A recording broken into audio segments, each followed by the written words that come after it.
Tumaas ng hanggang 75% ang kaso ng dengue sa Dagupan City mula noong Enero hanggang nitong Hunyo. Kaya naman lahat ng paraan para makaiwas sa sakit, itinuturo na sa mga residente.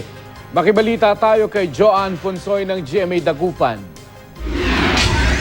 Isa-isa nang tinuturuan ng mga health officials ng Dagupan City, Pangasinan ang mga residente sa mga island barangay ng Pugaro at Kalmay kung paano makakaiwas sa dengue.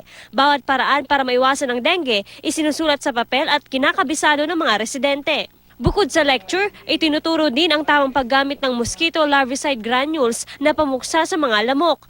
Tinutunaw ang granules sa tubig, saka ito ibubuhos sa mga pinamumugaran ng mga lamok. Kabilang narito ang mga naipong tubig dahil sa pag-ulan at mga estero.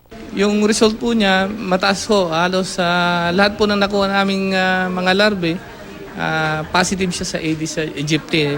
Na yun yung cause ng pagkakaroon ng dengue. Sa tala ng CHO, 75% ay tinaas ng kaso ng dengue sa Dagupan mula Enero hanggang Hunyo ngayong taon, kumpara sa parehong panahon noong 2015. Pinakamaraming naitalang kaso ng dengue sa barangay Pugaro at Kalmay. July, ayun, mayroon din. Mga 7, ganun. Pero ngayon, August, mayroon na naman.